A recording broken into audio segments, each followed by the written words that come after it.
Talking baseball, baseball and the Oh, welcome back, Birdland, to another episode of the Talkin Orioles Baseball Podcast. I'm your host, Benny Becker. As always, thrilled to be back with you, gang, here today. A lot of good stuff on this episode. It's our 32nd episode of the Talkin Orioles Baseball Podcast, and I cannot wait for what's to come. We have a lot of ramping up going on in the studios with the production. We're going to be on social media a lot this month. We're going to be pumping out episodes a lot this month and for the weeks and months to come. So be sure to check out all of those. A lot of exciting stuff. And as I always tell you, a lot of big things just coming down the pipeline as far as guests, as far as other people interviewing people, whether it be from the franchise players, front office folks, broadcasters, or just like Orioles beat writers, or heck,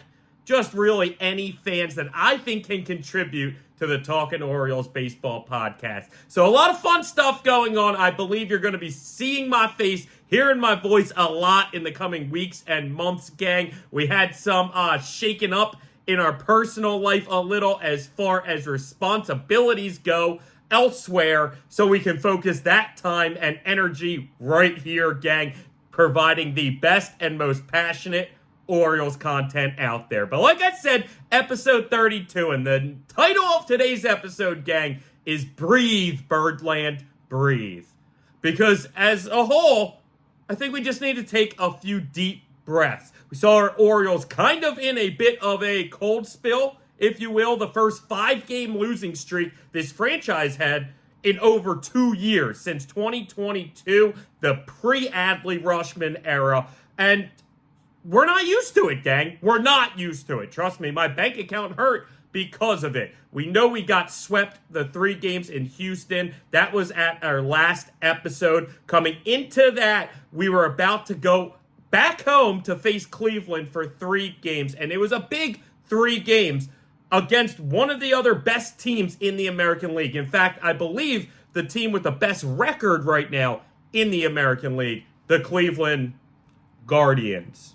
Always the tribe to me, but I'll do my best to change that. And then we also had a 4-game set against Texas following that. So we will catch you up on those games, just like we've kind of been doing the past few episodes. We're not going to dig crazy deep into any of it. We're going to look at it more as the whole series and kind of bulk of the games together and kind of tell what we've learned off of it, what we took away from those series, the good and the bad. So we have a lot to talk about, but certainly it's time to take a deep breath, Birdland, because we made it out of that horrible June. And I don't mean horrible as in our performance, even though some fans in Birdland probably are overreacting to it. Certainly, I had my overreactions at times in June, but I mean horrible in the sense of just schedule-wise. They had a single off day in June. It's something we talked about coming into the season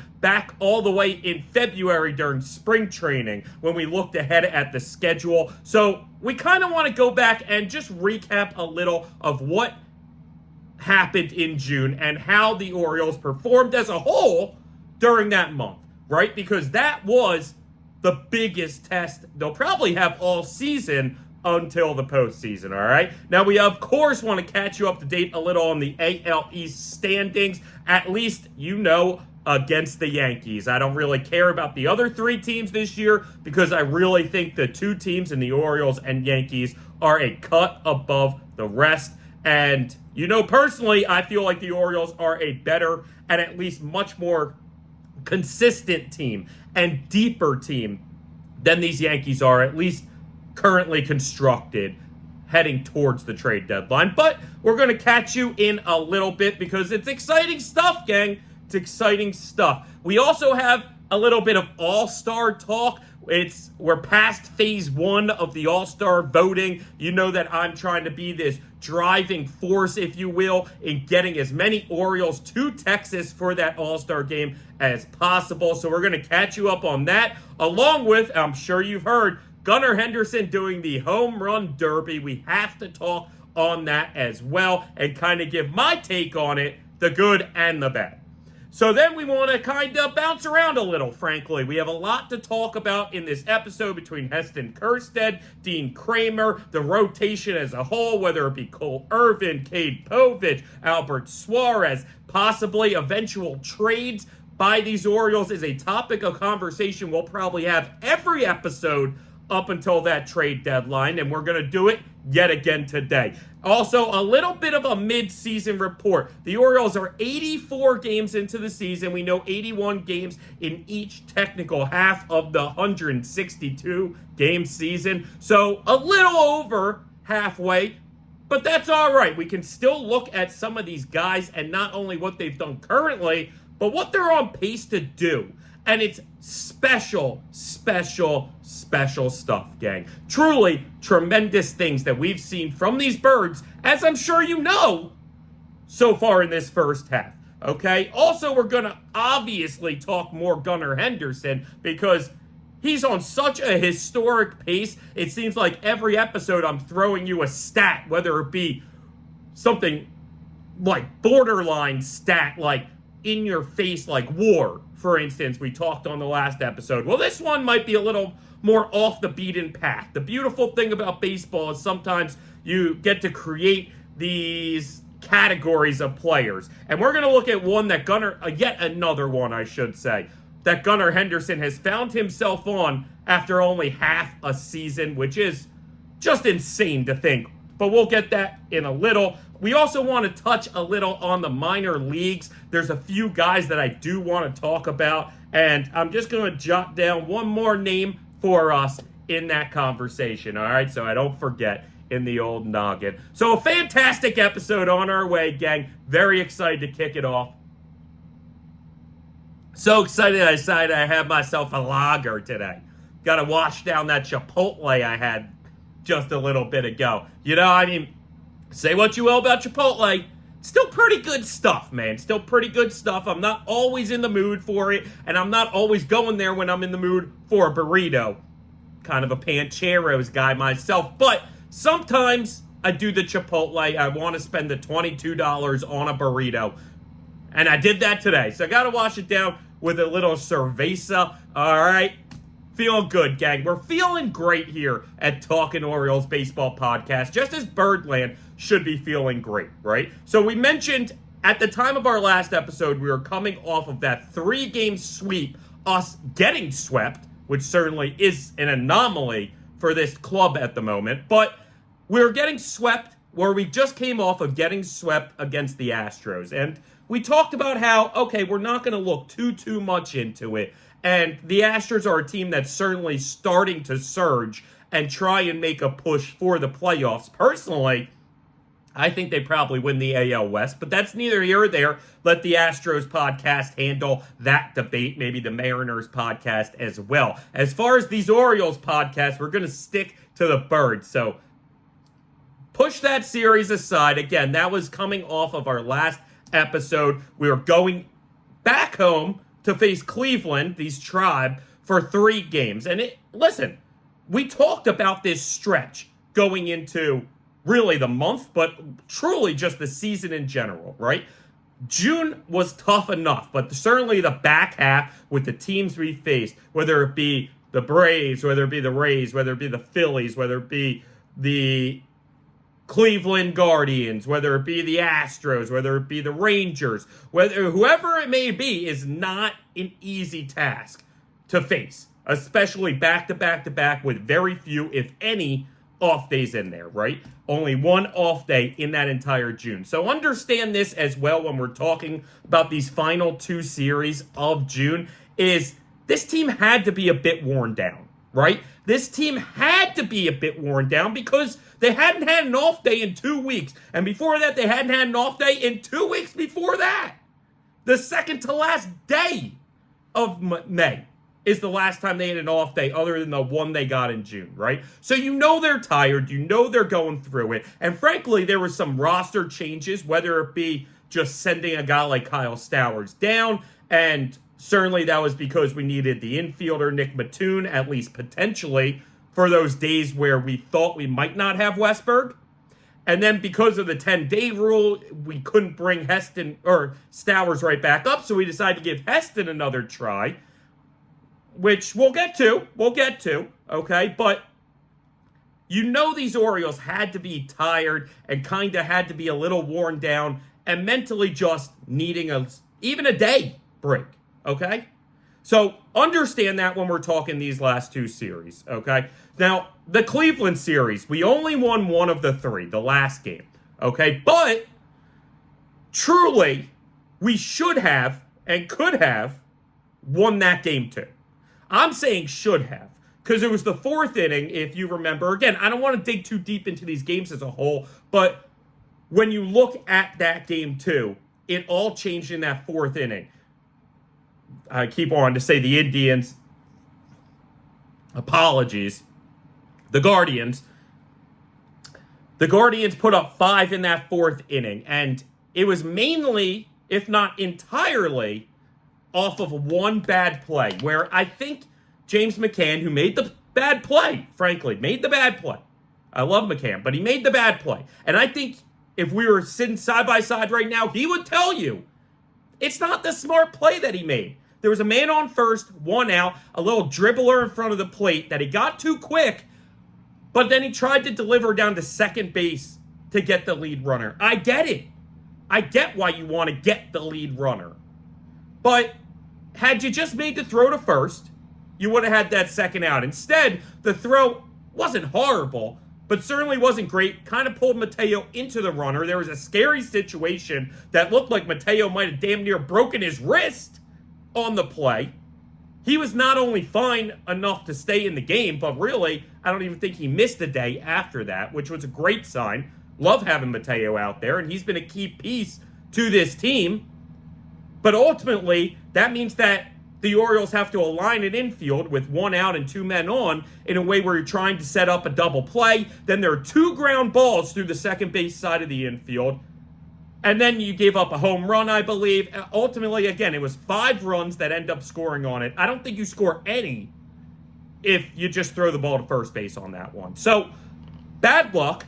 Orioles end up losing that game too, just like they lost game 1. And now we find ourselves in a 5-game losing streak for the first time since May 2022, I believe. Gang, it was easy to look right there and go, oh my God, they're about to get swept not only a third time this season, but for the second straight series. Now you start going, oh boy, uh-oh, this isn't good.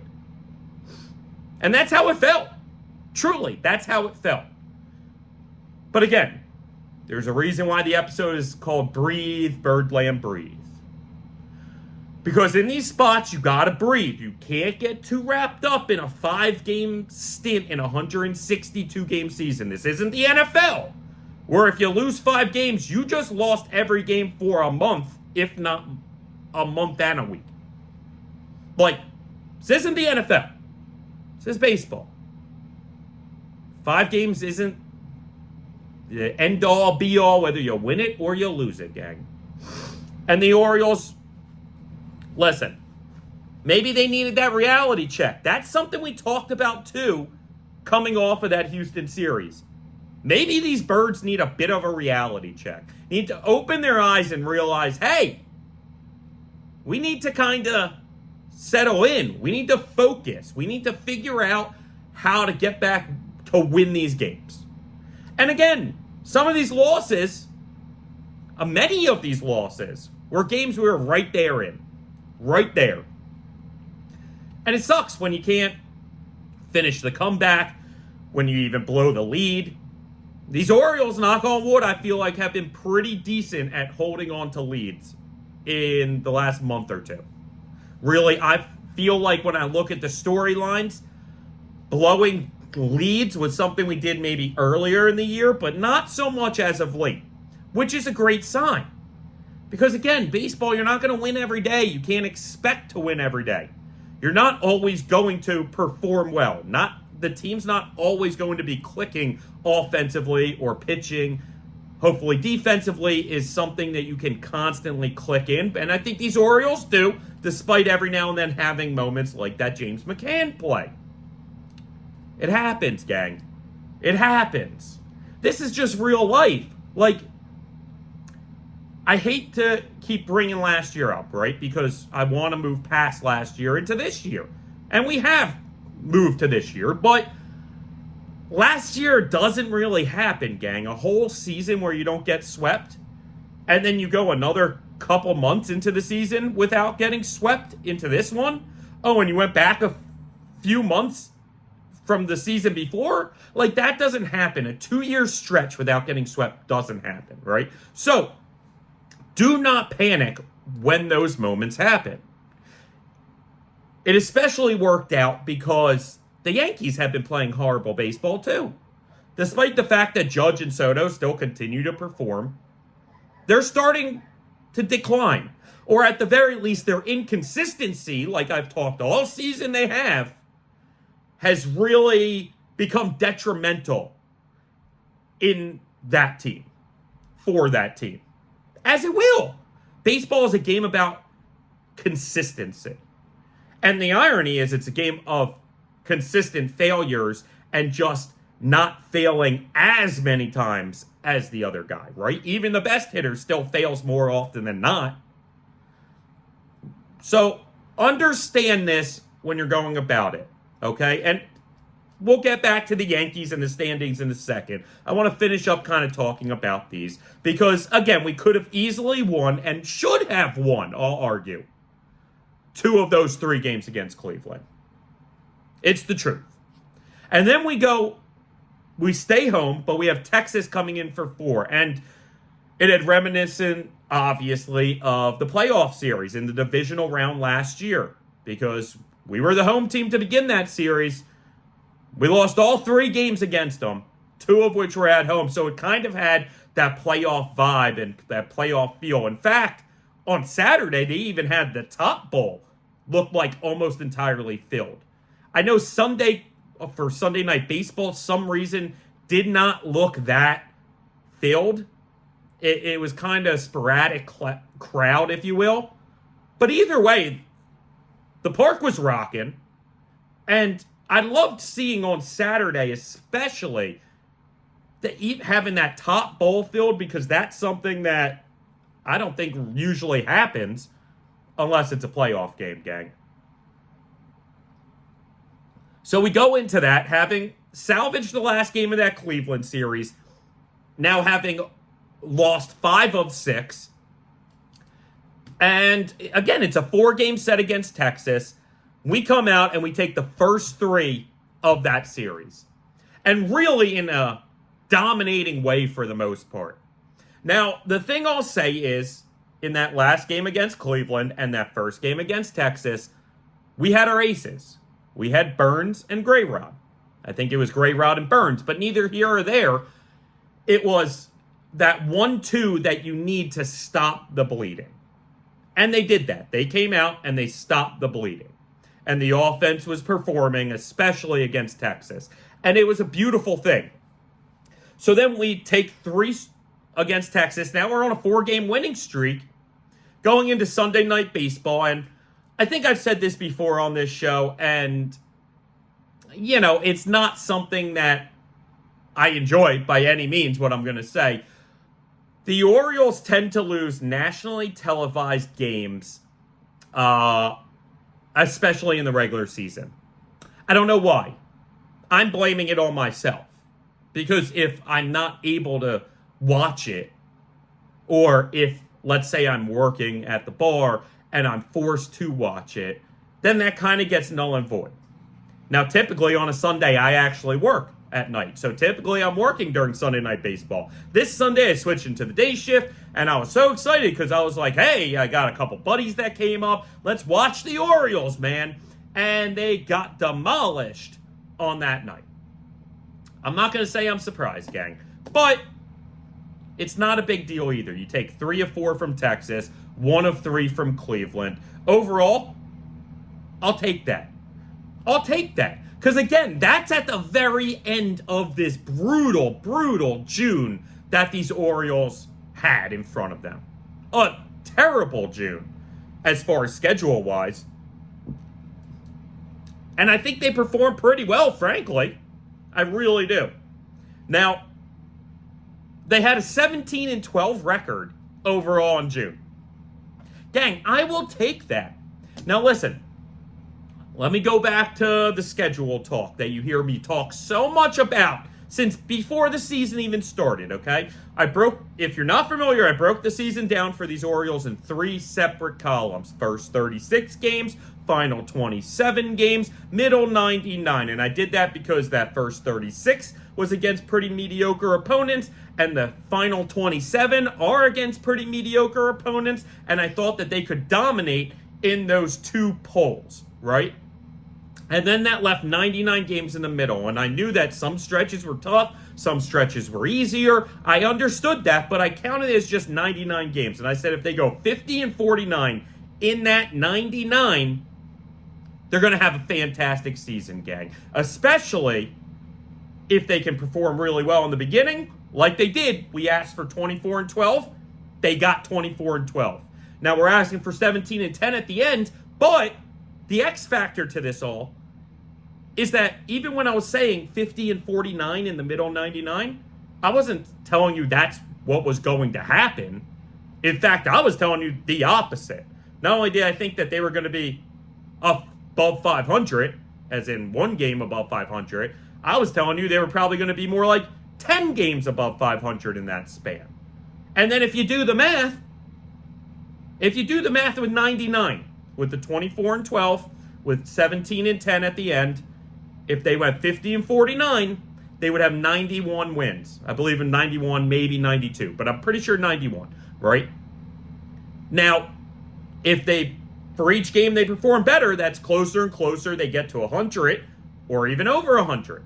So again, if that 50-49, that 1 game over 500 in that 99 game stretch, turns to 10 games above 500 in a 99 game stretch, now instead of 91, we're back at 101.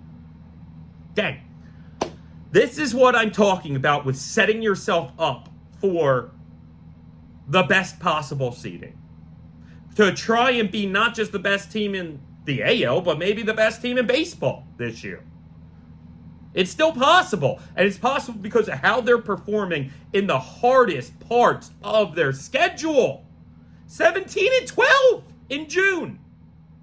Gang, if I were to tell you that the Orioles not only have 1 off day in June, but they are playing some of the toughest teams throughout baseball. I mean, if you were to rank the 10 hardest teams outside of the Orioles, we probably played 6, if not 8 of those teams.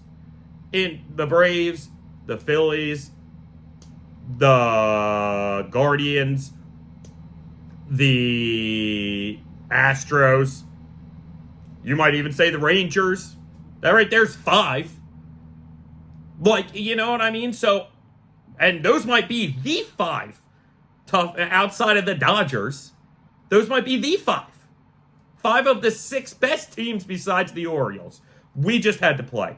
Oh, yeah, and then you also had teams like Tampa Bay. 4 games in Tampa Bay, in the Trop. It ain't easy, gang. And these guys didn't necessarily make it look easy, but they made it look like that's right where they belong. Because that's right where they do belong, gang. They do belong at the top. Because I've been saying it all year. We're the best team in baseball.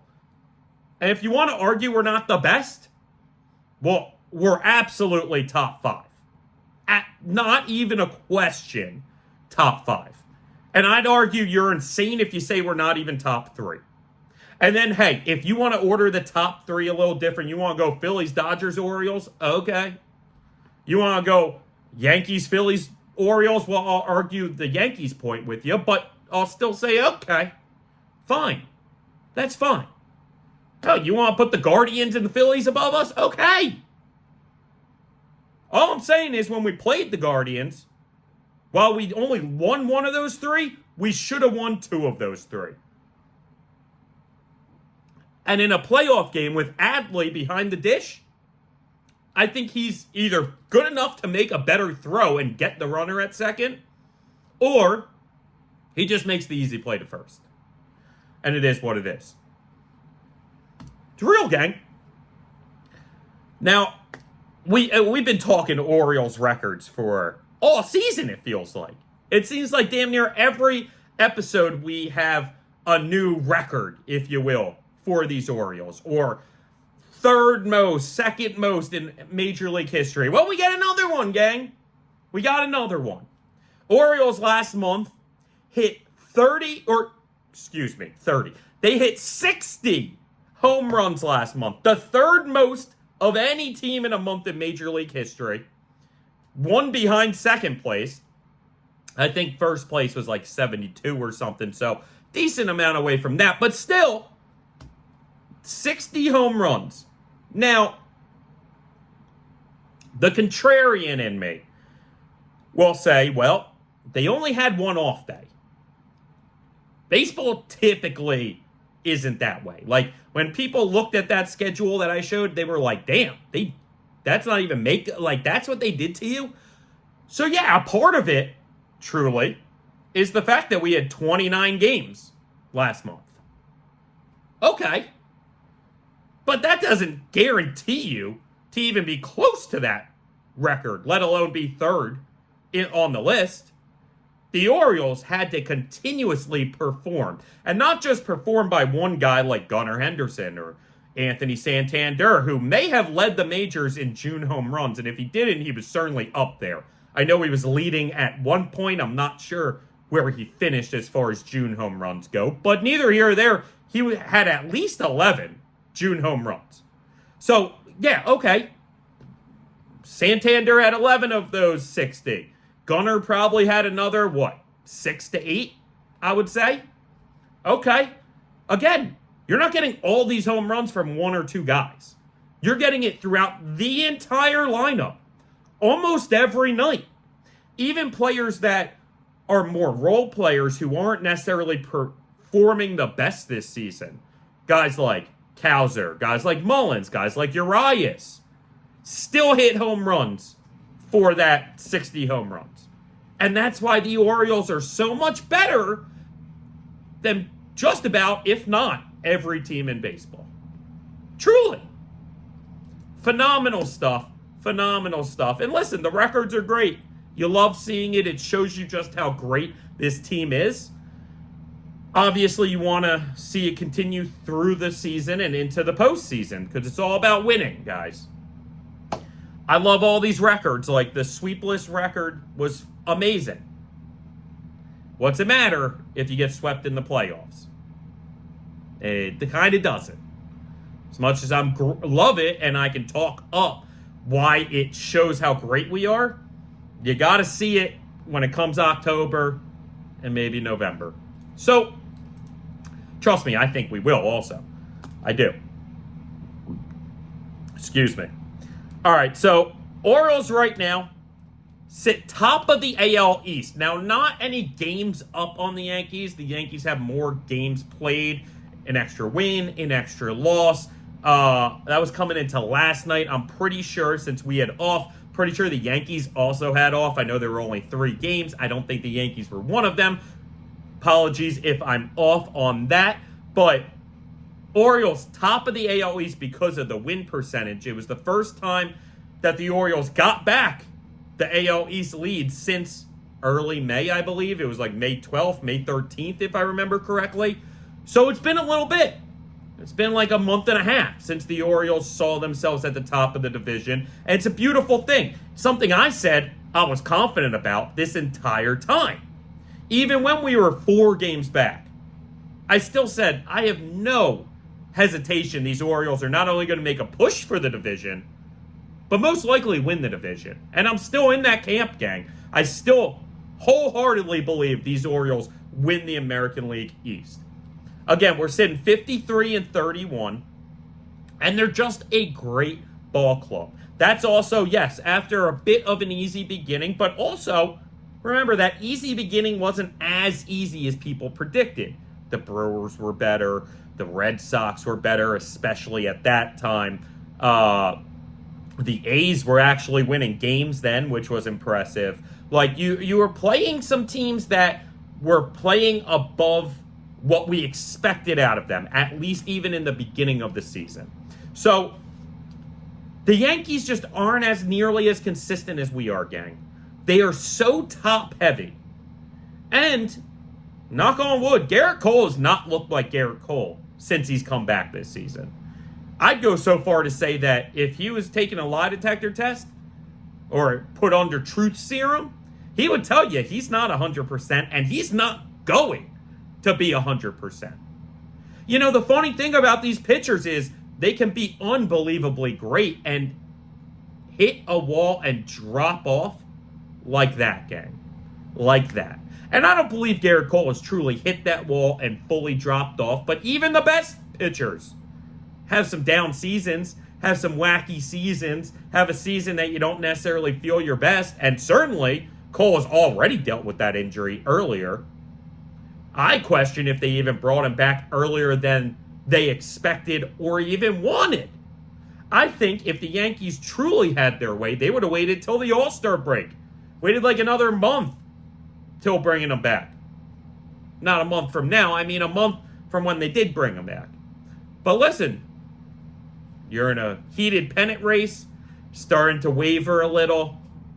You never know what happens, right? They bring him back maybe a little early. Who knows, gang? Either way, we'll see what happens as far as the Orioles and Yankees go. Again, it's something I talked last episode about how I loved how this heated rivalry was truly reignited. Obviously, when you're a team that's barely not losing 100 games or just losing 100 games or a little over like the Orioles were forever, there's no rivalry that can really be heated. In fact, the only way that a real losing team like that can really have a heated rivalry, I feel like, is if the other team kind of stinks too, and you just are kind of these two pathetic teams going at each other, you know, for bragging rights. But that's not how it was. The Yankees were at least a decent, if not really solid team over the course of these Orioles stinking. Now it's flipped in the sense of the Orioles aren't stinking. The Orioles, I believe, are the best team in baseball. These O's are as good as they come. And the Yankees, they're a fine team. If you compare them to a lot of other teams out there, yeah, I think they're a better baseball team than the Twins and the Royals and the Angels. And obviously, like the A's and the Tigers and White Sox. Like, sure, the Yankees are a really good team compared to them. Start comparing a really good team to a great team like the Orioles, they start looking not that good. And don't forget, we're 5-2 against the Yankees this year in the 7 games we played. We got their number, gang. We have their number. And that's something I've been confident about because we play the AL East extremely tough even before we were this great. All right. Now, looking ahead at the schedule real quick and what's to come. Tonight, we start a West Coast swing. We're out in Seattle, followed by Oakland. Then we have a day off as we come back home. And then we play the Cubs, followed by those Yankees again, headed into the All-Star break. So 12 games remain till All-Star break. It's exciting. It's very exciting stuff. And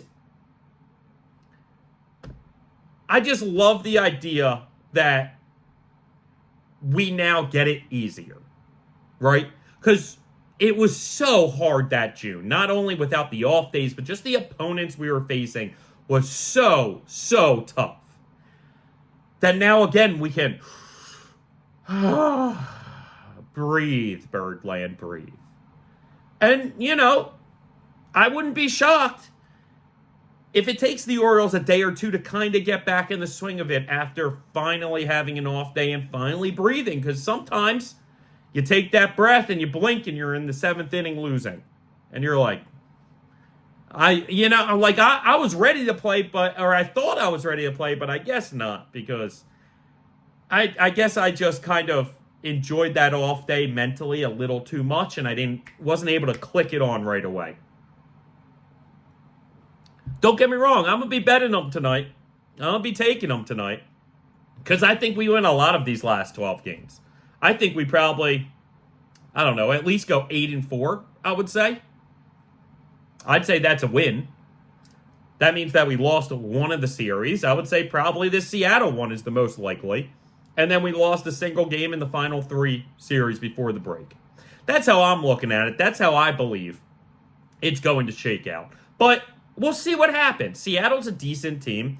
I'm not necessarily a huge believer in them as far as World Series goes, but they're a decent team. And I thought they would actually be a better team than they've shown so far. So I wouldn't be surprised to see the Mariners kind of turn it up a little in the coming weeks and months. We'll see. Hopefully, they're tired after maybe, their last series. Maybe their bullpen's burned down. I didn't look deep into that stuff, so I don't know really how the Mariners are sitting going into this series, but I know they're a decent squad. So don't expect if you see, or don't worry if you see Seattle come out and kind of dominate this first 1 or even 2 games, similar to that Cleveland series. Again, just breathe. Breathe, Birdland, breathe. All right. So now let's talk about the All-Star game, because there's some cool stuff going on. There's some cool things happening. We were telling you about how to make these pushes for these guys, to push and get a couple of these guys into that phase 2, and we did it, gang. We did it. Now, we knew that Adley, Gunnar, and Mountcastle were going to be in there. Mounting really made his run a couple weeks ago to get himself in that top 2, and that was fantastic. Westberg, we knew should be in it, but we didn't know for sure he would. He got himself in the phase 2 as well.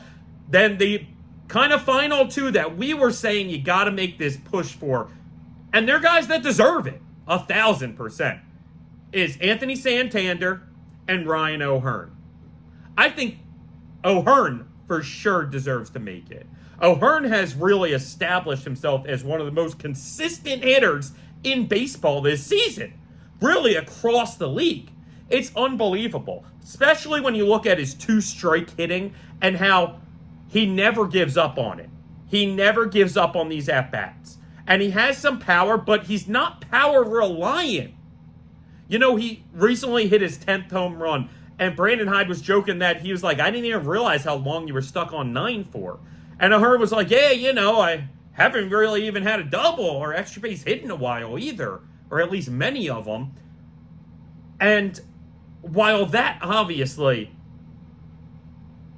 is a big factor in extra base hits and home runs, and you want to see it and all, at the end of the day, if you just keep hitting singles when you are cold, and then you get hot, and that's when the extra base hits and home runs start coming, you're one of the most consistent hitters in baseball. And that's really what Ryan O'Hearn has become this season. Now, he's going up against Yordan Alvarez. Do I think that we're going to get that push? No, probably not. I probably think we fall short. But Birdland, it's possible.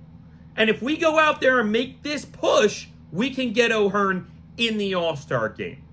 Now, Santander, one of the 6 outfielders. The outfield is the only one where it's not now head-to-head.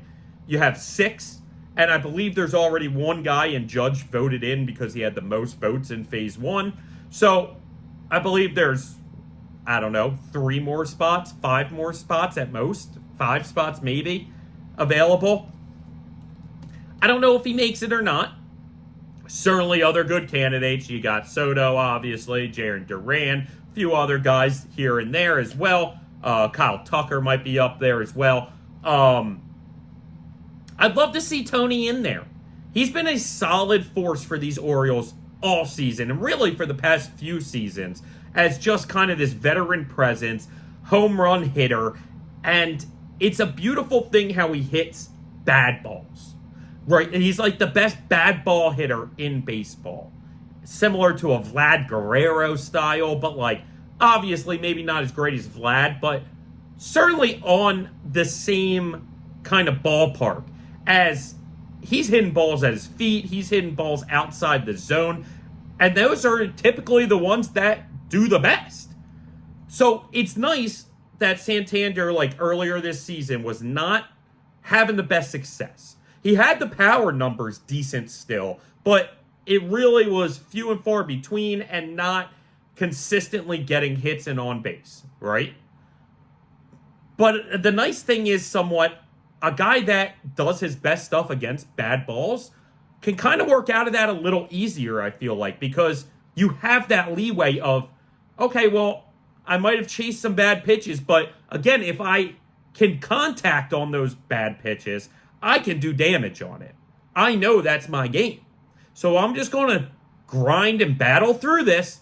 And look what he did. 11 at least home runs last month. I believe leading the league in home runs last month. Awesome for Tony Taters. And I'd love to see Taters get himself into that All-Star game in what could potentially be his last season in Baltimore. Just being real, folks. But frankly, from a viewpoint of looking in the future, the idea of Tony getting himself in the All-Star game buys a little more capital to be able to give him a qualifying offer on his way out to get us draft pick compensation for him. Because, listen, it might be stupid, it might be small, but just the idea of him and his agent being able to say, this is an all-star. Buys maybe another year, another $5-10 million a year, and then before you know it, they're not even thinking about the qualifying offer if the Orioles offer it to them. Just throwing it out there, gang. Just throwing it out there. I'd love to see Tony make it again. I'm not positive how many more outfield spots they give overall. I want to say there's usually 6 of them, so that would be 5 left. And I think he's deserving to be one of those 5, if that's how many they take. Now we go to Westberg. Westberg has quietly become one of the best third basemen in all of baseball. One of the most consistent third basemen in all of baseball. When you look at his WAR compared to all other third basemen, I believe he's sitting third in Major League Baseball as far as third basemen. Definitely at least in the AL. But I believe third. Jose Ramirez is above him, and the guy from Texas, Smith, I believe is above him too when it comes to WAR. Other than that, you got Jordan Westberg. So again, maybe it's just AL third basemen and he's ranked third. But if you look at WAR as a whole across the league, I looked at this just about a week or so ago. I believe Westberg was sitting at about top 25, give or take. Gang, phenomenal stuff by Jordan Westberg, who really has quickly become one of my favorite Orioles this season. I love Westy. I love how he's a key piece to this organization now. Really, that third big cog in the mix. And certainly we're going to be adding more and more and more. And when I say that, I mean at least offensively. Grayrod has already been in that cog, okay, as far as young players to build around. Now we can say Westberg's the 4th. Big player we can build around. Obviously, the next 2 guys we're going to talk about, or 2 of the next 3 guys we're going to talk about, obviously are the top 2 guys for us. But neither here or there. Jordan Westberg absolutely deserves to be in this All-Star game. You know, his defense, despite the fact in that last game in Texas he had a couple of wonky plays, I was truly looking at it going, it reminds me of like Matt Chapman out there. And really just consistently making good plays. Like consistently making tough plays look easy. Going up and snagging balls way in the air. Making nice diving snags. Playing short hops perfectly. He's been impressive, gang. It's been incredibly impressive. And this is somebody who came into the season saying how excited they were about Jordan Westberg. He has exceeded my expectations so far. And frankly, knock on wood, I'm not really concerned about him going into some big slump. Right? Like, a lot of times with these young players, we see them, they had this great stretch, and then they kind of went, and disappeared for a little. I don't see that in Westberg. He's so consistent. His game is so simplistic, if you will, and yet so special. I don't see him struggling, much at least, at any point, whether it's this season or moving forward. Westy's the man.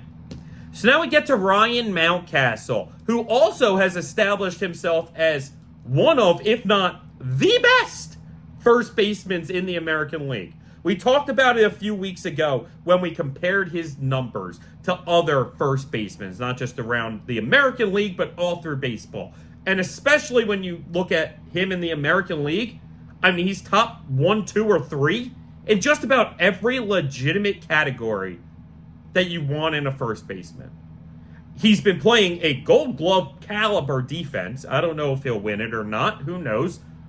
But it just shows you how special Ryan Mountcastle has been, that Ryan O'Hearn, or anyone else for that matter, really doesn't play at first much. Like, Mountcastle has taken that position and taken it from being, hey, almost guaranteed platoon, to, oh, just every day. Just an everyday first baseman. It's special. Don't forget how young he is still. I believe just 28, maybe 29 years old. Ryan Mountcastle is certainly just coming into his own as a ball player. And it's amazing. It's amazing because, you know, the past few years we saw the signs of it. Wasn't always the most durable guy. Certainly had some bad luck with that, such as like the vertigo. Listen, there's no blame in a guy for that. So there's certainly been some bad luck throughout his career as far as health-wise. Knock on wood, he's found the right procedures to stay healthy. Or maybe he's just had the right luck to stay healthy. Because sometimes that's all it is. When it comes to staying healthy, sometimes it's just luck, guys. And it's tough to say that, but it's true. And Ryan Mountcastle's performance this season, bar none, is the best of any American League first baseman. I believe he's going up head-to-head against Vlad Guerrero. I mean, you know, name-wise, I'm sure a lot of people are like, ooh, I want Vlad in the game. But if you start looking at stats, I don't know how you make the case for Vlad. Other than you're like, well, he started off really slow, but he's finally turned it on. He's finally becoming himself. Ryan Mountcastle has turned it on and become an elevated version of himself and maybe his true self and potential this season for the entire year. He's doing a great job, gang. And again, just like O'Hearn, maybe the power numbers aren't where you necessarily expect or think they could be. Certainly his power could have been better this season, or could get better in the second half as far as his home run split goes. But everything else, on base, slugging, extra base hits, he potentially is leading the Orioles in doubles this season. And if not, he's right up at the top. I don't think I wrote that down. I didn't write it down for doubles, but I did look at it, and I'm pretty sure he was at the top, if not right towards the top. So, Ryan Mountcastle, I believe, the best first baseman so far this season in the American League, and deserves to be the American League starter at first. Just like Mountcastle deserves to be the starter at third. And maybe you'll push back and say Jose Ramirez. Okay, maybe. I'll give you that. But ultimately, Westy's right there. Just like Mounty's right there. Two guys who should have no problem starting this All-Star game are the next two guys, and Adley Rutschman and Gunnar Henderson. I mean, what can you say about these kids, gang? Truly, what more can I say about Adley and Gunnar? Potentially the best 1-2 combination in all of baseball as far as a lineup goes. Especially because that's typically where they bat. 1 and 2. Gunnar and Adley. Extremely tough for an opposing pitcher to start off the game to have to face those two guys.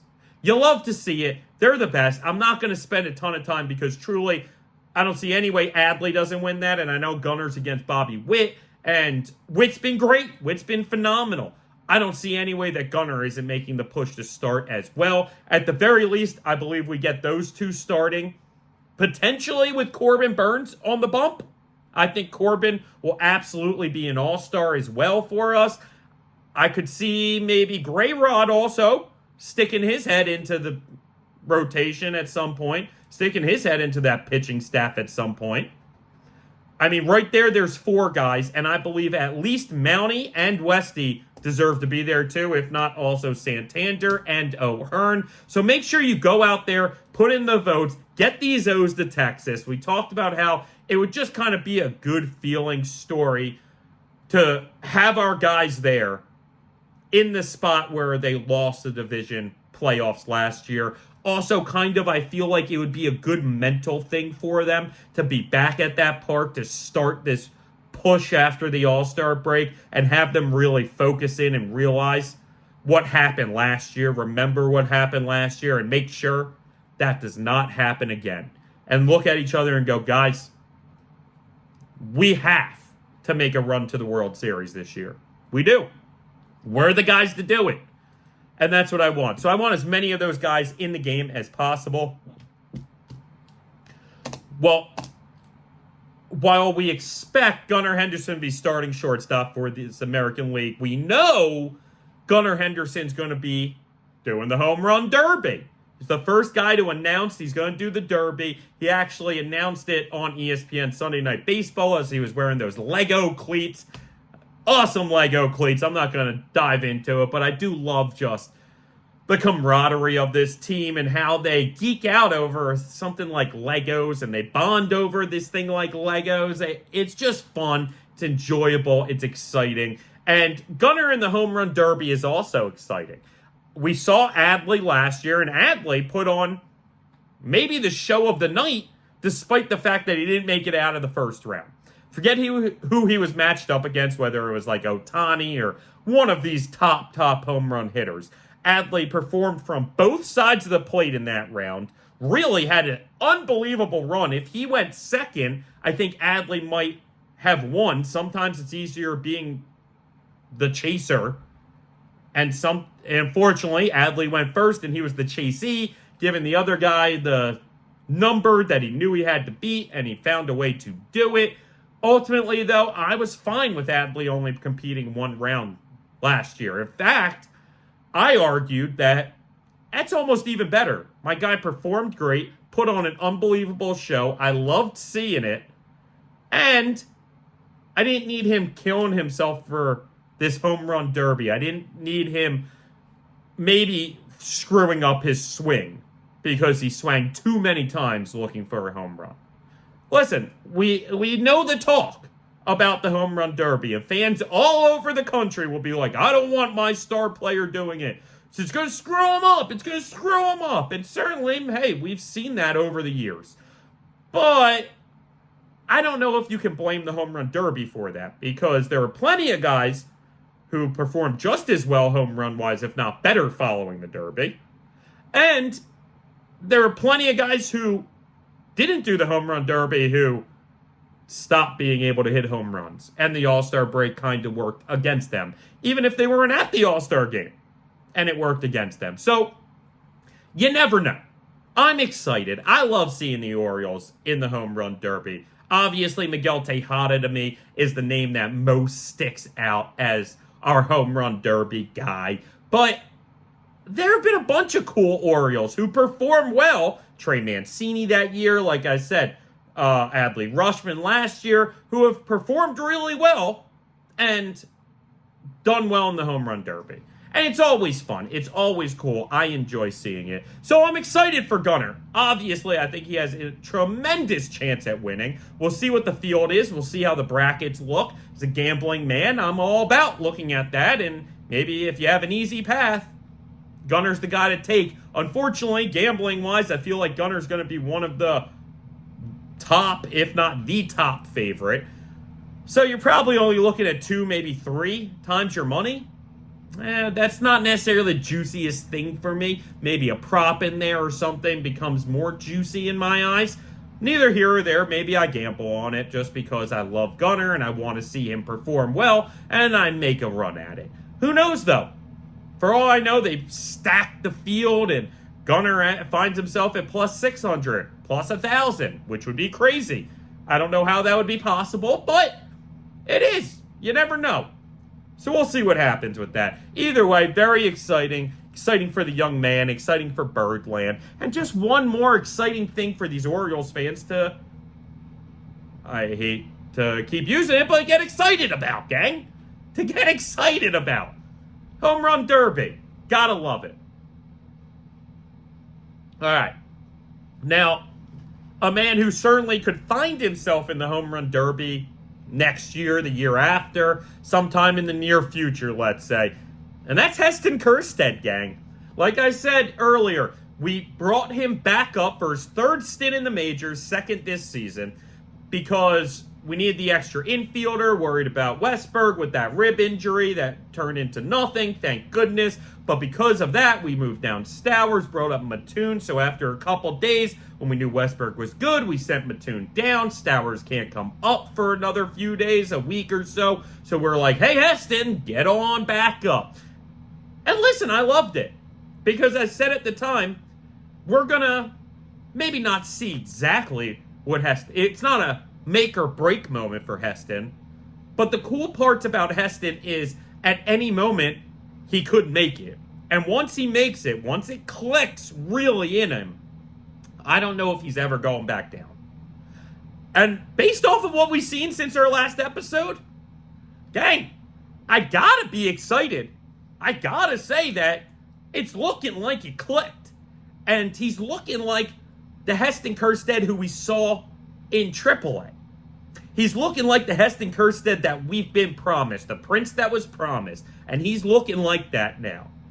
Sometimes it takes a few times for it to really click and really sink in and have the guy figure out how to be successful at the major league level.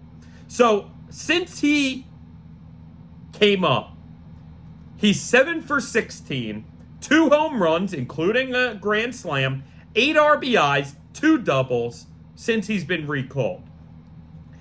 In his 60 at-bats in his career, okay, he's had 30 this season and 30 last season. It's kind of interesting. He's in each of these last 2 seasons, he's been in 13 games and had 30 at-bats in each of them. So it's very nice to see. So in his whole career, he has an OPS of 879 and a slugging of 517. Now, those numbers might not be completely elite, but they're very good. Gang, if you're getting that from one of your young role players, doing a great thing. There's a reason why he made the playoff roster last year. I mean, he didn't play in the playoffs, but he made the roster. And there's a reason why they view him so highly.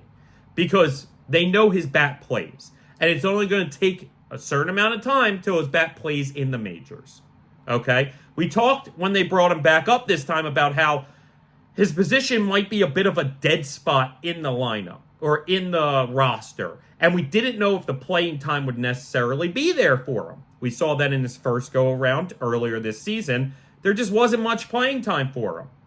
But situations change a bit, okay? Cowser certainly isn't playing as well as he did a few months ago, around the time Heston got called up. So, Heston now maybe takes that role. Heston gets those at-bats. And Cowser now becomes more of the defensive, substitute in, pinch runner type guy, or just giving a guy an off day here and there, backup. Where Heston now becomes more of this everyday fixture in the lineup, especially against righties. Now, in his 13 games and 30 plate appearances both seasons, right? Listen to these numbers and how he's improved already. Again, it's a small sample size. Each season's 13 games, 30 plate appearances. Okay? This year, he has more hits, more total bases, more doubles, more RBIs, more walks, a better average, a better on-base percentage, a better slugging percentage, and a better on-base plus slugging. He has the same amount of runs and home runs, and he has less strikeouts. Gang, when you're looking at a stat line for a young top prospect, and he's improving on everything, and at least staying the same on other big numbers, and the only thing he has less of is strikeouts, you got yourself a star, baby. I mean, truly, that's what Heston Kjerstad's becoming. By the time we get to playoff baseball, Heston Kjerstad is going to be a scary name to see in this lineup. I truly believe that. I'm at that point, gang. It's funny, just a week ago, our last episode, we were talking about being like, yeah, we'll see. It could be really good, and he could stay up for a long while or forever. Or, you know, he could be a little choppy again, and maybe he moves back down. Now, we've never seen the horribleness from Heston in the majors. Just, again, looking at his numbers career-wise, we've never seen that horribleness yet. And I don't think we really will. Because, again, his bat just plays. His bat plays really well. But not only that is we've seen the growth. We've seen the development. It just feels better. And I love the nickname Silent J, obviously, because his last name has a J after the K, and it's like, what the heck? In fact, one of my buddies was trying to ask me about him the other day, and he was coming up with the craziest names, and I had no idea who he was talking about till he said a bunch of random letters in there, and I was like, oh, Heston Kjerstad. Yeah, stud. And he is. Phenomenal talent. And listen, I'm not going to guarantee it, but it seems to me like Heston has secured a spot on this roster. Really. I think for the rest of the season, just like Kowser secured the spot earlier, Heston has secured the spot now. And I think they're both up. It honestly leaves me to believe the number one guy that these Orioles are going to try and trade in a deal is Kyle Stowers. And it kind of stinks because I like Stowers. Heck, Stowers was producing well just before he had to get sent down because of Makin and Westberg incident. So maybe I'm wrong. Maybe Stowers doesn't have as much value as I believe he should have, because I think he's a nice outfielder. Maybe, though, the Orioles just view him really highly as well. And they go, why move him? Why? Because he is battle-tested. He is kind of a veteran in some sense, even in the majors. He's been up and down so many times and been through these stints for the last couple years. I don't know. I think Stowers might have a place on this team, but it's just going to be hard. Obviously, Kowser and Heston are both these left-handed outfielders. Mullins, left-handed outfielder. Santander, switch outfielder. O'Hearn, left-handed outfielder. I mean, you know what I'm saying? I don't know where the spot for Stowers is the rest of this season if Heston stays up. And I think he will. I think he's secured the spot. Now, we have some intrigue when it comes to the rotation. Dean Kremer's been gone for the last couple weeks. He had that tricep injury. It wasn't serious, but certainly it was a little worrisome, especially right after or before the Bradish and Mean situations and all of this stuff. Now, Kremer is going to most likely return this week at some point. And we need him. His rehab numbers haven't been great, but certainly his season stats as a whole in the majors this season have been very good.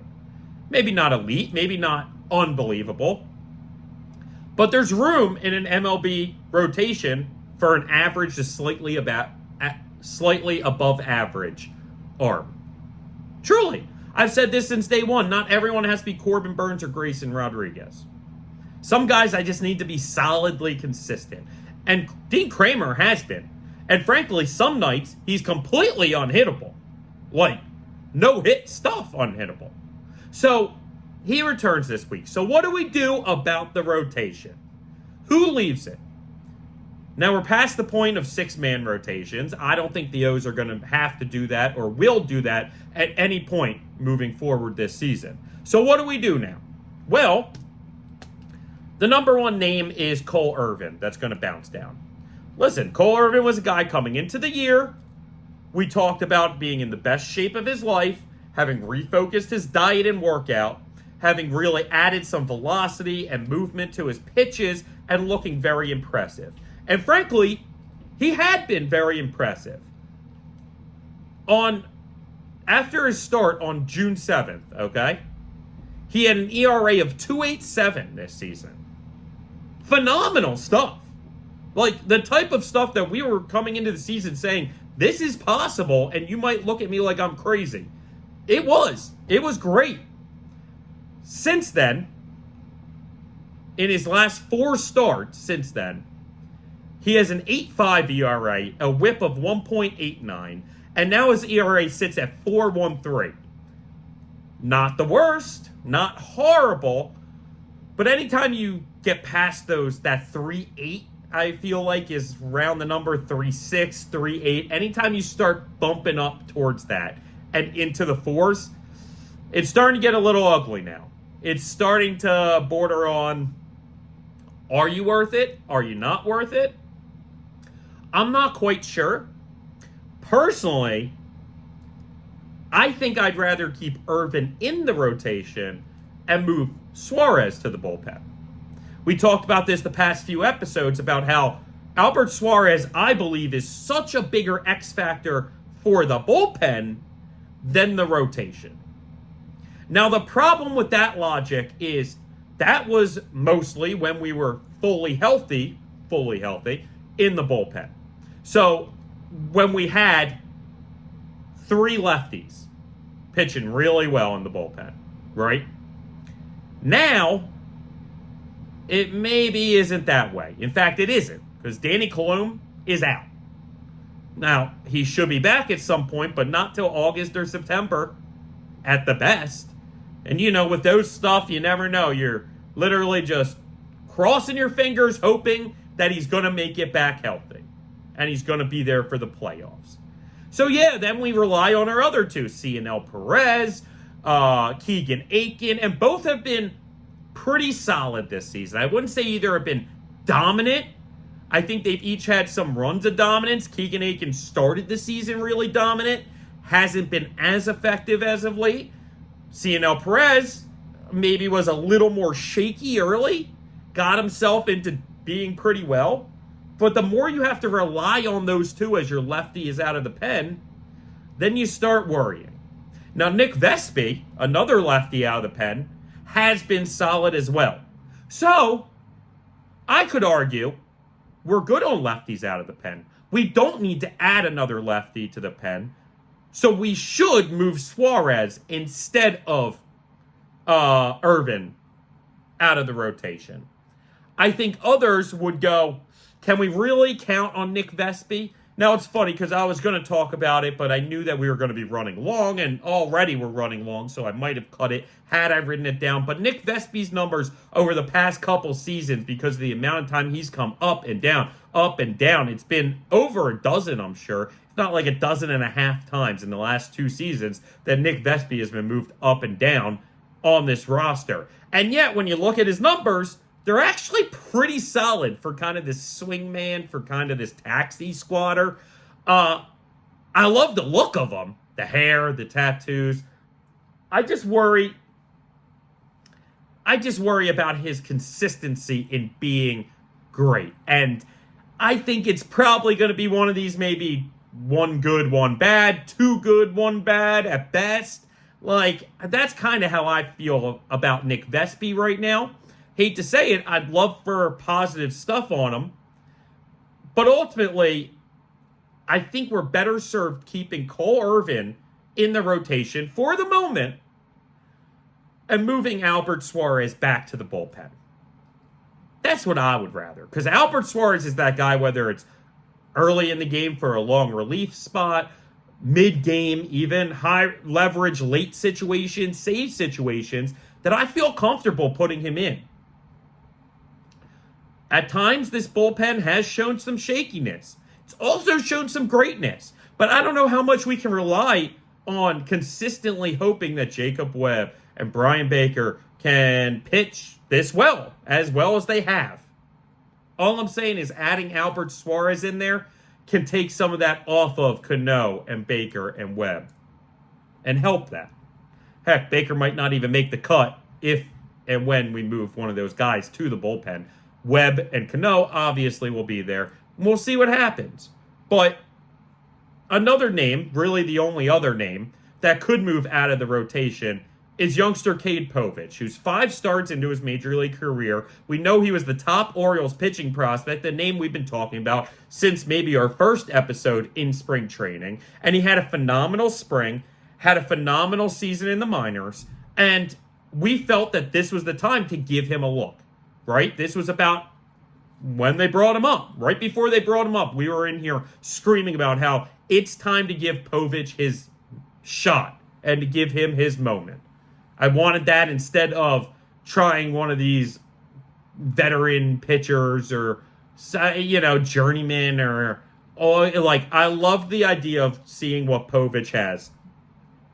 And we've seen some good and bad, as we'd expect from most young pitchers, right? Obviously, people get spoiled watching Paul Skeens over in Pittsburgh and how absolutely electrically dominant he's been.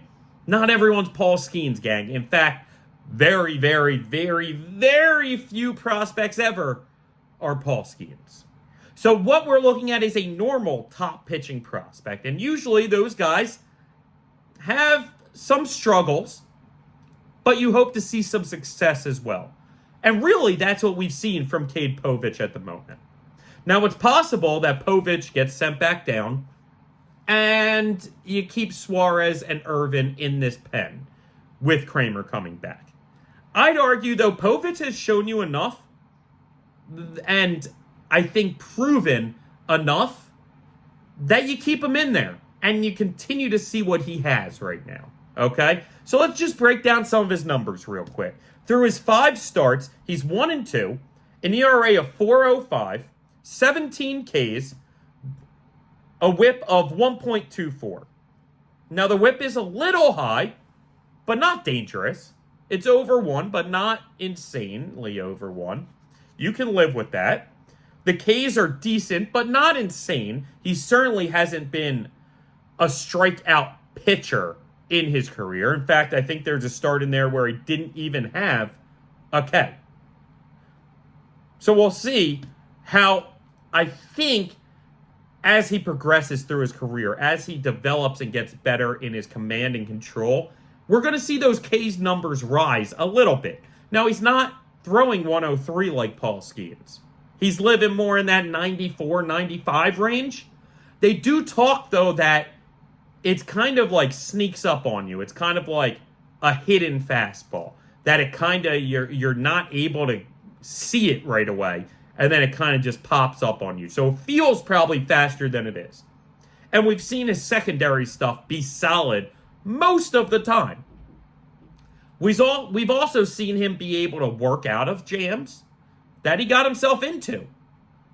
Now, he's only pitched under 5 innings once out of those 5 starts, and it was 4 2/3. So he's at least consistently getting you halfway through the ballgame, which, frankly, is all you can truly ask from your rookie starting pitcher, no matter how talented he is. You're not going to expect him to go 6, 7, 8 every game, if any games.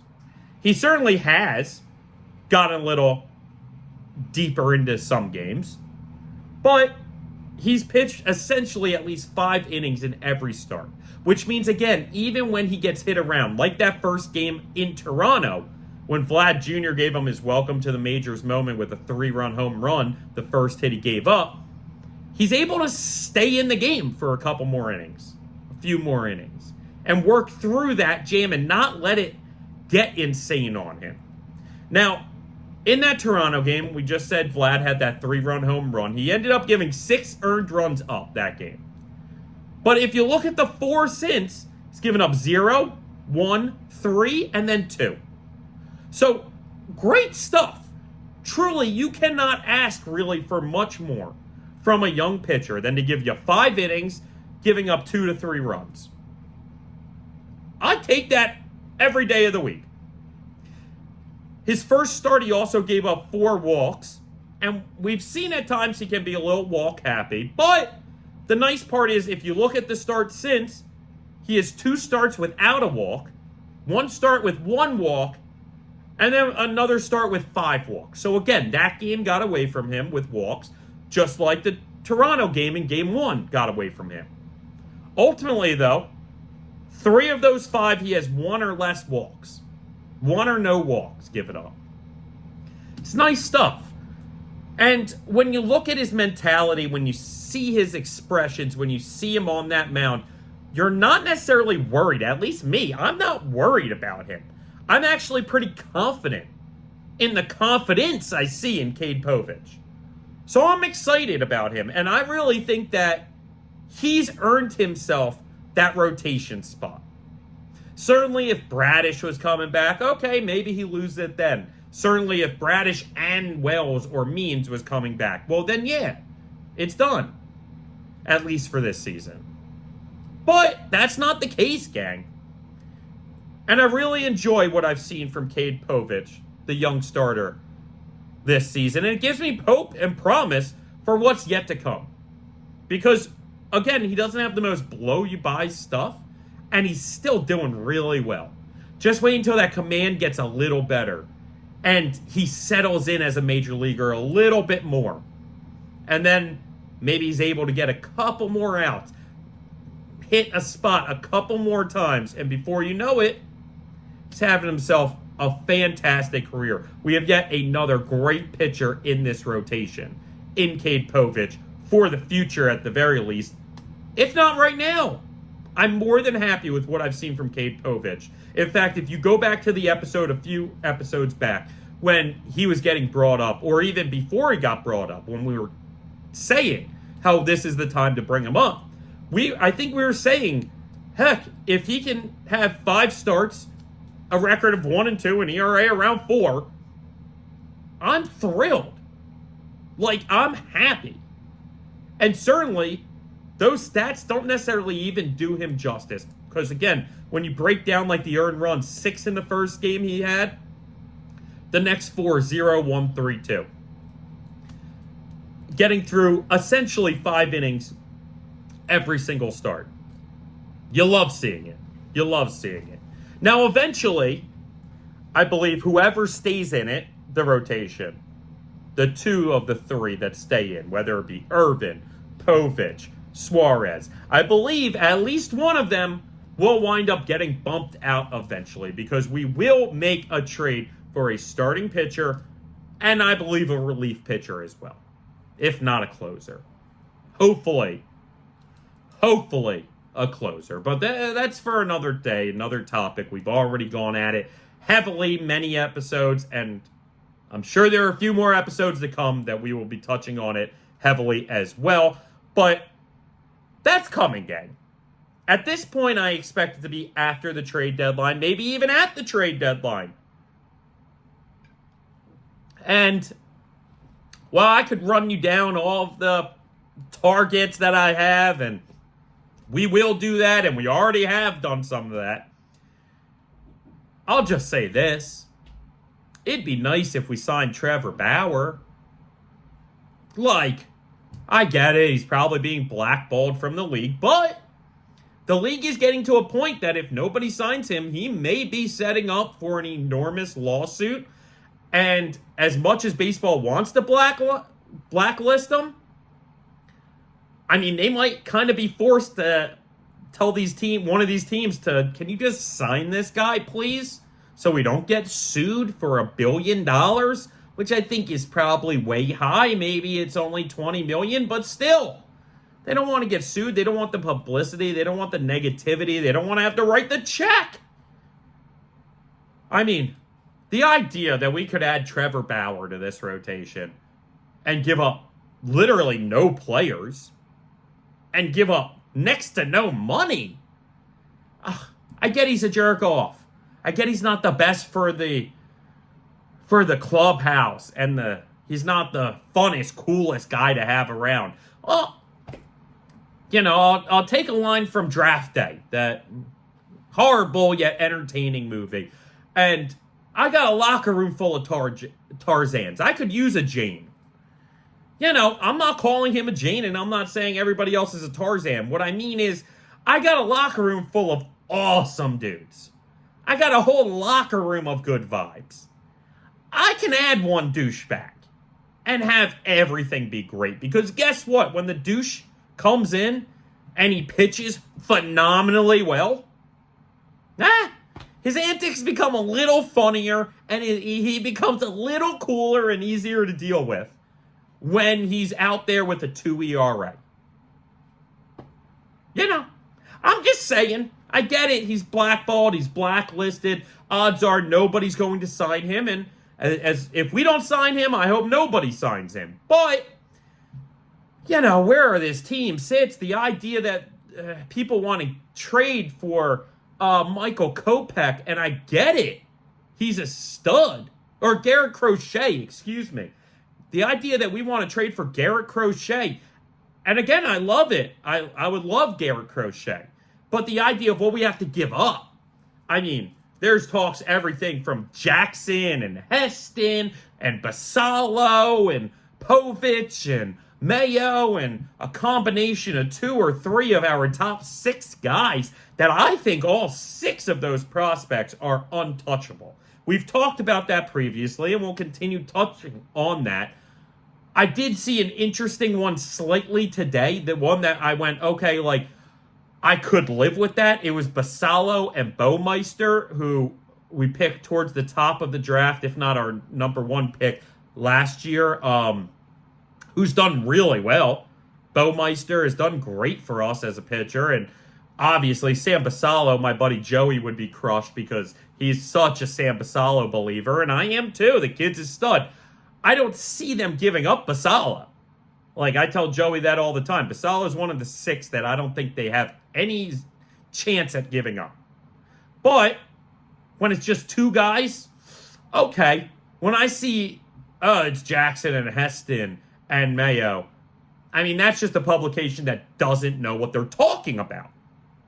And again, the idea that, we could trade even not that much in Basallo and Baumeister for Garrett Crochet. Oh, yeah. Awesome. Or you just sign Trevor Bauer for $500,000? Not give up any of them? I don't know if any of these guys, as great as Crochet has been, will be as good as Trevor Bauer down the stretch and in the postseason. Listen, I'm not going to spit at the idea of getting Crochet, but it better be for the right deal. And I don't think that, 1, they're going to be interested in the right deal, and 2, I don't think the Orioles are going to be interested in any of the deal the White Sox are talking about. So this is a topic that we're going to touch more on later as we go on and closer to the trade deadline. Certainly we'll have an episode or two really primarily based on this trade stuff, but we're not there yet, gang. We're not there yet. All right, so mid-season report. We're going to run down kind of how these guys have been playing so far because it's very impressive. We're not going to go through every single person. We're not going to go through every single stat, this and that and the other. But I just want to kind of show you exactly what these Orioles have been doing, right? So at this point, 84 games into the season, Adley Rutschman has the highest team batting average in 294, just under 300. He had been living above 300 for quite some time, dipped down a little bit, but I see that pushing against, if not getting back over 300 when it's all said and done. Adley's not going to be dipping much lower than that 290 range, and frankly, even 294 is elite when it comes to hitting in Major League Baseball now. I mean, there's only a handful of guys who are above 300, truly, in the entire league. Adley's technically up there. Now, Gunnar's shortly behind him at 288, Westy at 281, and then you got Mountie at 273. Those are really the 4 best batting averages as far as qualified hitters for the Orioles. there might be some guys like Heston Kirsted right now batting 300 or whatever that I'm not counting because, again, 30 at-bats, 13 games. We're talking qualified batters, okay? Now, the home runs is when it starts to get really exciting. So we're going to talk about what these guys are on pace for moving forward, okay? Because obviously average, what your average is now is technically what you're on pace for it when it's all said and done, essentially. But everything else, I kind of wanted to just project. So home runs, Gunnar's projected, give or take 50 home runs over now, but again, you never know these things. But Gunnar's projected to hit 50 home runs. Tony Tater's 40 plus. Adley 30. Westy 25. And then Cowser, Mountie, and O'Hearn are all on pace to hit 20 plus home runs. I think Mountie and O'Hearn get there. I don't think Cowser gets there because as long as Heston's having his success, I don't see, and Mullins is playing well again, and Hayes and Taters continue to play well. I don't necessarily see him getting the same amount of at-bats he had in the first half of the year. Also, he could get hot again, though, and hit 20 plus. Let's say all these guys hit their marks. That means we have 150, 140, 130, 125, and then 3 20s. That's impressive, gang. That's that's video game-esque numbers. Another video game-esque number is to have 3 guys right now in Gunnar, Adley, and Tony Taters projected to get 100 plus RBIs. Then you have Westberg at 90 plus, Mountie at 80 plus. That right there is video game-like. 300 RBI guys, a 90 and an 80. Oh, and then 3 guys, Cowser, O'Hearn, and Mullins, all with 60 plus RBIs they're on pace for. Gang, elite video game-like numbers that these Orioles are putting up. And if they can stay on pace, it's unbelievable where this team is going to finish numbers-wise. Truly. We're going to look back on this and go, God, that might have been one of the best offenses in recent memory. And hopefully, moving forward, we're saying that every year, essentially, about this Orioles offense. Which is possible with the talent they have, gang. And the youth and age that they're at. Now, stolen bases, we have 3 guys projected right now to get about 25 plus stolen bases in Mullins, Gunnar, and Mateo. Unbelievable. I mean, I get it. More guys are running now. More players are running. But I'm just highlighting those 3. There are other guys projected to get, 15 plus stolen bases also on the team. But Mullins, Gunnar, and Mateo all projected to get 25 plus stolen bases. Wins, Grayson and Burns are both right now on pace for 18 wins. Unbelievable. I mean, we rarely see 20-game winners anymore. I know they're not on pace for 20, but on pace for 18 means you can get to 20. And even if you don't, having 2 guys right around, even if they fall short, 2 guys at 17 wins at the top of your rotation, I mean, not many teams are going to be able to say that. Sure, the Phillies can. Not many other teams are going to be able to say that when it's all said and done. And as far as strikeouts with those 2, they're each on pace for just under 200 strikeouts. I wrote 200 plus because remember, Gray Rod had a little stint in there where they, had him on the DL for like 2 weeks. So technically his pace is on pace for 200. Like if he doesn't miss any time in that second half, he should get 200 plus Ks, which was something I believe was a bet we were telling you coming into the season. I'd have to look back at the gambling episode to guarantee that. And Corbin Burns, also right there, should be at 200 Ks. Yet another guy who's just having a phenomenal season. And Burns maybe doesn't have the same strikeout stuff he always had, but maybe he's a better pitcher because of it. I know the broadcast was talking about that, the other start, and how, his strikeouts might be a little bit down, but maybe that extends him in games more. Maybe he has a little more quick innings. Still having an unbelievably dominant year so far, and really the year we hoped he would have when we traded and brought him in.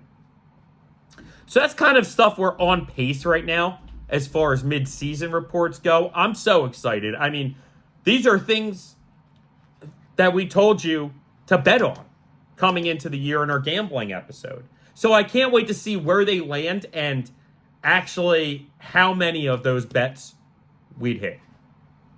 Now, just like Orioles records, I feel like we're talking about every single episode. There's also a new Gunnar Henderson club that he's a part of. And again, some are very basic, such as WAR and players at this age with this WAR. Yes, those are very impressive. Sometimes the fun part about baseball is that you kind of make up these clubs. You kind of pick some arbitrary numbers and they don't necessarily add into anything like completely special necessarily on their own, but together it's special because only a certain amount of guys have ever done this, right? And Gunnar is now one of 12 shortstops ever, with a season of 24 home runs, 13 stolen bases, and 5 defensive runs saved. Now, again, kind of arbitrary, but just amazing that he's only one of 12 shortstops ever to have that combination in a season. And again, he's on pace for 50 home runs and 25 stolen bases. And if he has 6 defensive runs saved, which is truly what he has now. I know the stat is 5+, but truly that stat could be 6+, because the only one on that list to get 5 and not 6 was Jimmy Rollins, who also had over 5 a different season in defensive runs saved. So, again, you could just cut that even out and make it 6+ defensive runs saved, okay? And so think of the idea that Gunnar might have 50 home runs, 25 stolen bases, and 10+ defensive runs saved. Unbelievable to think of how that group of 12 shortstops is going to shrink down to possibly 1. Because, frankly, just if he has the 50 home runs as a shortstop, there's only one other guy, A-Rod, who's done that. So, I almost would guarantee A-Rod did not have even 13 stolen bases that season. Definitely not 20-25 like Gunnar should end the season with. Who knows how many defensive runs saved, but Gunnar's going to be yet another one of one when it's all said and done this season, gang. Because he's joining elite clubs halfway through the year. Special stuff. We know that he had an on-base streak of 36 games. I'd be remiss if I didn't bring it up. It got snapped, of course, in that Texas game. It's funny. It's something I meant to bring up last episode. I may have brought it up last episode. But, as it keeps going through the 3 games against Cleveland and the first 3 games against Texas and gets up to 36, you're like, oh, man, it was the longest streak by an Oriole in quite some time. I know Brian Roberts had 3 of those streaks. The most recent 3 streaks, and I believe one of them at least was above that 36 games, like 41 games if I remember correctly. Neither here or there. Gunnar, for the power he has been displaying this season, for him to continue that on base is special. He's up there in walks. He's up there in hits. He's up there in average. Again, he's been 288 with all of those dingers. It's just a special thing. And it sucks that it got snapped. But overall, it's an arbitrary streak, gang. It ain't the 56-game hit streak. Put it that way. If Gunnar had gotten the 36 hit streak, I think we'd all have been a little more excited and a little more disappointed that it ended. On base streak, awesome. But, listen. It is what it is. And it's still very cool to see, and it's exciting to watch, but it's okay that it ended. Hopefully he starts up a brand new one, starting tonight. Now, we're already a little bit long, over an hour and a half now, so we're going to finish it up with a minor league report. Have some couple names, 2 of which are probably the 2 biggest names for the Orioles at this point in the minors. And one of them is kind of an unknown name, but a name that I think more and more people are going to be learning, and certainly could be a guy that comes up and pitches for us, right? We're going to start with that because we talked about how the bullpen is sound on lefties right now, but could struggle with Danny Kalum out. And that's one of the reasons we thought Cole Irvin would make possibly a better fit in the bullpen. And when Nick Vespi pitching well, maybe that's not the case. But if the Orioles listen to me and move Suarez to the pen instead of Irvin, and Vespi is starting to struggle at some point, or, God forbid, Cionel Perez, or Keegan Aiken, go down with something. And I hope that's not going to happen, but you never know. We may be seeing Trey McGough. I really don't know how to pronounce his last name. Mcgough. McGough? I don't know. Anyway, Trey. A different Trey. And he's another lefty out of the pen. We got him in the MILB Rule 5 draft. I don't really know how the rules work. As far as that, I understand the MLB Rule 5 draft and how he has to stay on the roster or be sent back to the team. I'm not sure how the MILB Rule 5 works exactly, but we picked him up last year in the MILB International League Rule 5 draft, and he's done great for us. This season, he has 42 innings pitched. He's mainly been a reliever for us. He started the season with a couple starts and then moved to the pen for us, and he's been pretty solid, gang. 42 innings pitched, an ERA of 2.14, 47 Ks, a whip of under 1.98, and a batting average against a .172. Phenomenal stuff we've been seeing from this kid, Trey. And certainly a name to look out for, whether it be this year or next year. Because bullpen arms are always important. You need a stable of bullpen arms, as we've seen this season. So it's just good to have yet another guy there. And if the MILB Rule 5 draft is anything like the MLB Rule 5 draft, which I'm assuming that they're pretty similar in some regards, it means that a guy had to have been on his current team or his former team for at least a few seasons before he's eligible to be picked by another team in that draft, which means that McGough, I didn't look it up what his age is, but that would mean that he most likely is even a little older, which is nice. It's a guy that's had some seasoning, had some developing, had some maturing, and now when he eventually gets called up, whether it's this season or next, could be a nice guy to have in this bullpen. All I'm saying is, don't be shocked when you see that last name on the back of the jersey and go, who the heck is this kid? Because I think, especially once rosters expand late in the season, he's a name the Orioles could absolutely look at some point. Now, the next two guys we're going to talk about is first Coby Mayo. Okay, we know he had the rib injury. He came back. He's been pretty good since. And when you look at these numbers, you see why people are just clamoring to get Coby Mayo up to the majors. And frankly, I don't know exactly where he would be playing right now. We've talked about this before, how this season isn't really Coby Mayo's opportunity. Like, unless things went really bad for some guys or certain guys got really hurt, Coby Mayo wasn't a name that we were probably going to see until, again, maybe roster expansion. And then I could see the Orioles giving him a look for a couple weeks going into next year. And next year really being his moment to break through. Ultimately, it's exciting stuff.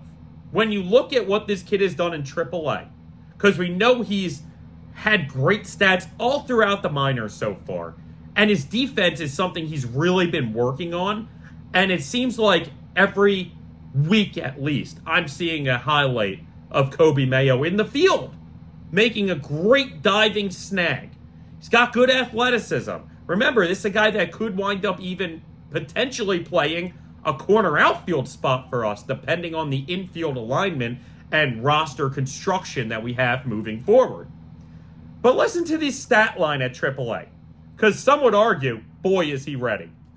He has 29 home runs, 102 RBIs, a batting average of 290, on base of 389, slugging of 5.8 or 578, and an OPS of 967.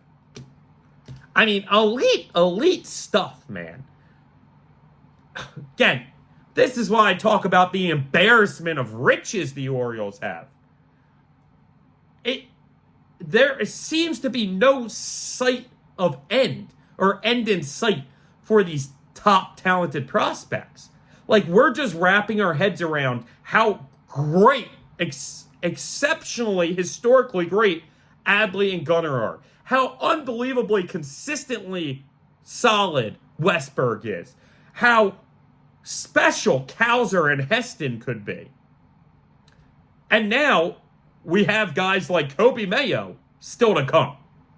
Still to come. It's an embarrassment of riches. And I get it. As much as we want Coby Mayo up, again, some more seasoning in the minors might be the best thing for him. And letting the roster spot open up for him to play might be the best thing for him. Wait till next season, because then we can make the move easier on a Urias. Potentially, and I hope not, a Mateo. Heck, again, maybe an outfielder or two or three are gone. And maybe he plays corner outfield for us instead. We'll have to see where it's at. Because certainly the next guy, I think, just like Coby Mayo at this point, will be in the majors next year. And frankly, I could see him performing even better than Coby Mayo at this point in the season next year. And that's Jackson Holliday. We know he had a little bum elbow for a little. That's all right. He came back from that like a week or so ago and has been putting up decent numbers. Now, from what I know, he's only DHing at least for about a month, maybe even two, heck, maybe the rest of the season, just because they don't want that little bum elbow to turn into something worse. If they can easily find the time to play him at DH and have the other guys that maybe were DHing more play in the field more, I think that's fine. I have no problem with you going, you know what? You've had a good amount of work at second. We're only going to have you continue working at second this offseason and going into next season. By the time we're at next season, we're confident that you would have had enough experience at least at second base for us to feel comfortable with you there. Heck, I mean, they already brought him up once and felt comfortable with him there, and he did even make some plays. Wasn't making every play, but still, that was very early into the second base learning curve for him.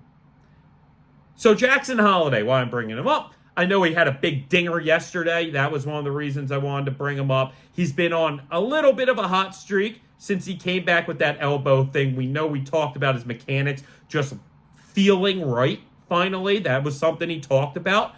And I think you saw it on that home run swing. Because if you compare that home run to, let's say, the home runs that he was having in spring training or early in the minor league season, it looks much better. Timing-wise, contact-wise. You know, I always talked about those spring training home runs. The results didn't necessarily look like the results were there. The swing didn't always look great. The contact didn't necessarily look great, despite the fact the ball might have got out or become a double in a gap or whatever. And he talked about that when he was talking about mentally struggling with his mechanics, even while succeeding in spring training and early on in the minors. I think he got himself in a really smart spot, a really good spot, and frankly, just trust the Orioles developmental crew to work with an extremely talented young man to get it right. That's what I believe. And frankly, it's insane all the hate that I see on these comments on Instagram. Oh, you guys are trying so hard to make him relevant. Oh, quad A player. Like the kid didn't just turn 21 years old. I mean, it's insane to think that people are so off of this kid after 10 games in the majors. He's going to make them pay for that, man. He's going to make them pay. Don't think he's not keeping receipts. But he's in the right mental headspace, I think, right now. Even so much, I saw him post on Instagram kind of a picture album of captures of him while he was in the majors for those 10 games. And, it's something that he didn't post any of that when he was mentally struggling with it. Really just struggling all around with it. And then after he gets sent back, he didn't post it. Posting it now shows me he is feeling good mentally. He is feeling confident again. He's feeling great with his swing. He knows it's all there. He knows how talented he is. And now he can go back and appreciate those moments, even if the results weren't good. He can appreciate that he made the majors. He can appreciate that he played in those games. And he did have, a couple moments sporadically. By this time next year, I wouldn't be shocked if Jackson Holliday is in phase 2 for the All-Star game next year. Just saying, gang. Just saying. Don't sell short on the kid. One last point on him. I saw his wife Chloe posted a few pictures with him and their dog. Their dog is so cute, I have to say.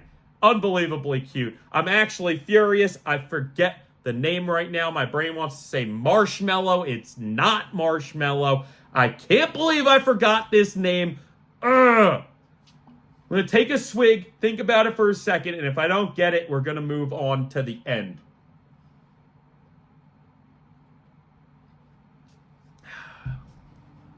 Is it popcorn? Is it marshmallow? Can't believe I forget this. It's something like that, though. And it's a great name. It looks like, I don't know, a golden doodle or something. I don't know, just some great-looking dog. And a phenomenal name, too. So, I'll make sure I write that on the last one. It sucks, because I have Holiday written, I've remembered all the stuff about his playing, and I didn't write the name of the dog, and it's crushing me. Again, marshmallow, popcorn, I believe both are wrong, but both are like a smidge there. Just so close to being there, and I just can't think of it. I don't got it. Oh well, gang. Listen, you talk an hour and 45 minutes about the Baltimore Orioles. You might forget a dog's name or two. It happens, gang. Anyway, so that has been episode 32 of the Talkin Orioles podcast. Episode Breathe, Birdland, Breathe. Before we get out of here, I want to give a special thanks to a close friend and good friend of the show, Adam, for giving me a couple Cal Ripken cards. You might have seen them up there in our last episode, but the glare I didn't notice. You couldn't see anything but a glare in them. So I'm going to show you a couple Cal cards. That's a cool one. Young Cal, the franchise, because he was the franchise. The even cooler one, and this is one of the coolest things I've ever seen, is the big head Cal Ripken card. Look how cool and special that is, gang. Oh, I love it.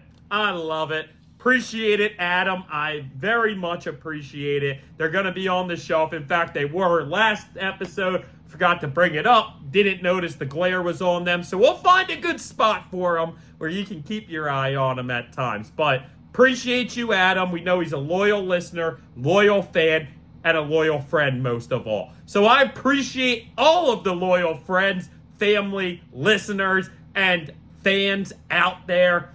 Thank you so much for supporting us. We got a ton more coming. Again, this is going to be a hot July with the dog days of summer right around the corner. We are not slowing down at all, gang. In fact, we are ramping the heck up. You're going to be seeing me a ton. You're going to be hearing me a ton. And it's only going to continue progressing as the Orioles season continues, gang. So with that being said, fantastic episode today. This was another episode of the Talkin Orioles Baseball Podcast. Let's go, O's! Talking baseball, baseball.